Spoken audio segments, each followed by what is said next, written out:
Hi, welcome to Critical Cinema Reviews. My name is Micah and I will be your host for today. Today we are reviewing 2026's Primate, directed and co-written by Johannes Roberts. He's the same director that brought us the 47 Meters Down movies as well as The Strangers Pray at Night. The composer for this movie is Adrian Johnston. And to go over the cast, we have Johnny Sequoia, who plays Lucy, our main girl. We have Gia Hunter, who plays Erin, Lucy's little sister. We have Jessica Alexander, who plays Hannah. We have Victoria Wyatt, who plays Kate, Lucy's best friend. Benjamin Chang, who plays Nick, the love interest. Troy Costner, who plays the dad. And the star of the show, in my opinion, Miguel Hernando Torres. He plays our crazed, rabies-ridden chimpanzee Ben. So this movie is a survival horror that, in my personal opinion, does an amazing job at balancing gore, horror, and suspense so that the audience really stays captivated throughout the entire story. And I really want to give a special shout out to the effects and the creative team because this movie was done with nothing but practical effects, and it definitely makes a difference.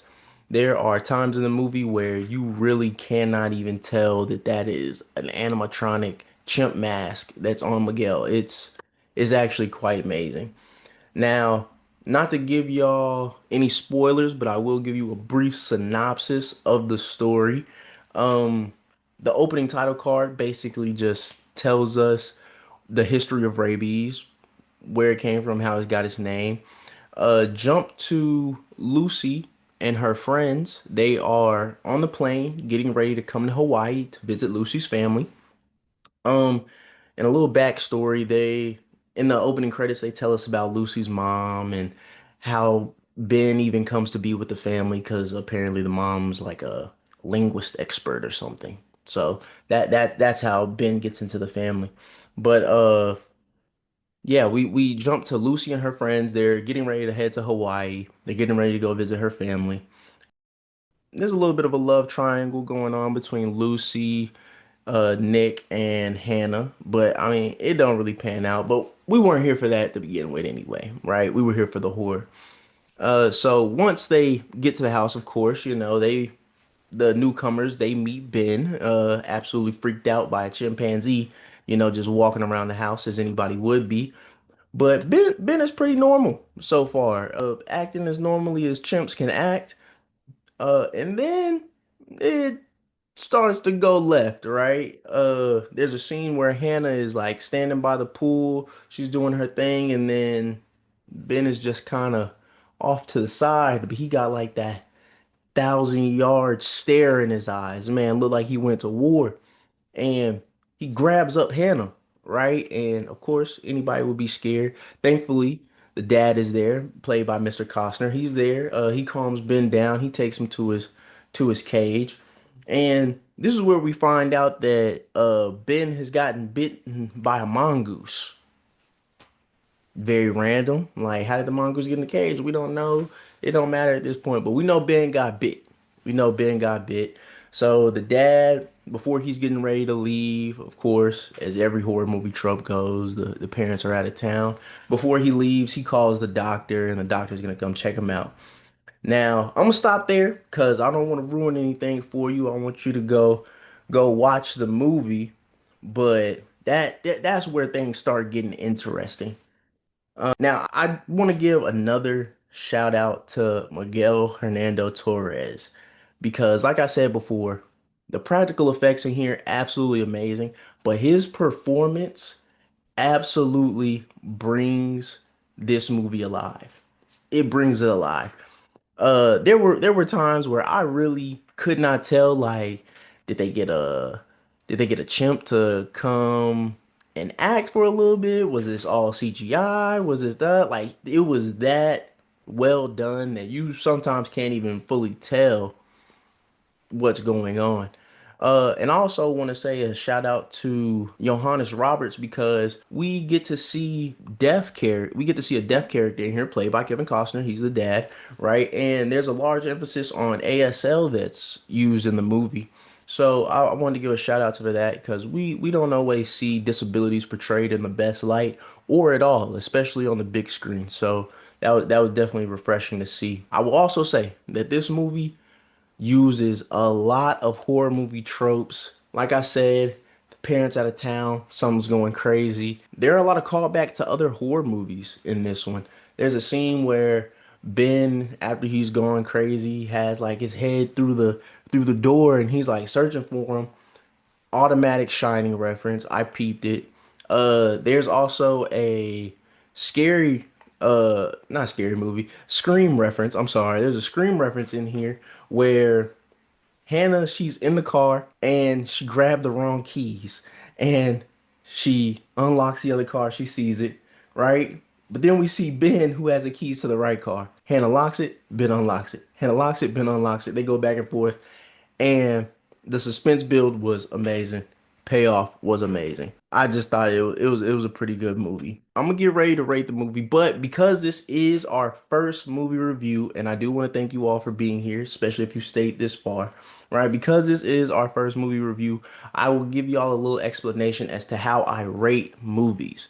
I go on a scale of 1 to 10, with factors like storyline, character development, cinematography, rewatchability, overall enjoyment, all being factors that play into my score and my rating.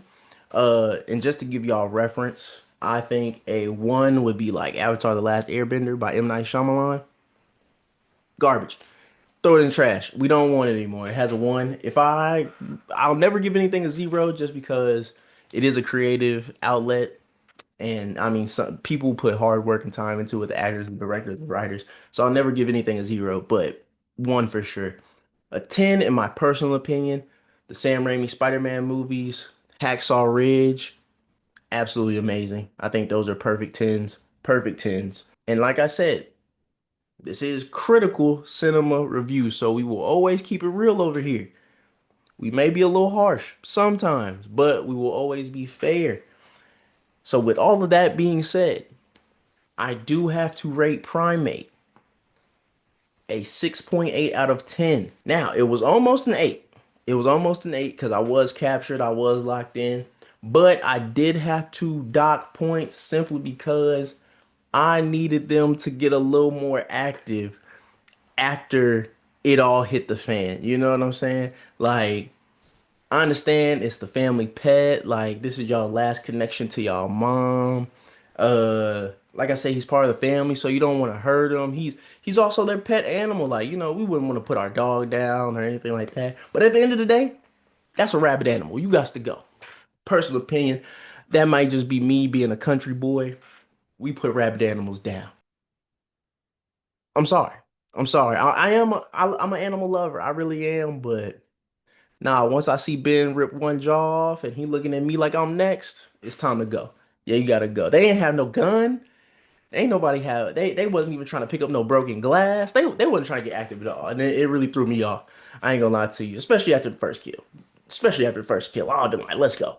Let's go. Let's get into it. But I'm gonna let it be. I'm gonna let it be. A couple other gripes that I did have is that there is no real like emotional attachment to the characters that we see, right? Like there's a point where you get kind of close to certain aspects of getting to know the characters on a deeper level, but it doesn't flesh out in any real or serious way. And I think in the end it kind of pulls away from some of the kills that happen. Like, and I won't lie, some of the kills in here are gory and gruesome, and they definitely get at you as far as a horror aspect goes. But as far as an emotional pull, like a heartstring pull, it's not really there. It's not really there. So I do have to knock a couple points for that. But I will say, overall, the movie is very enjoyable.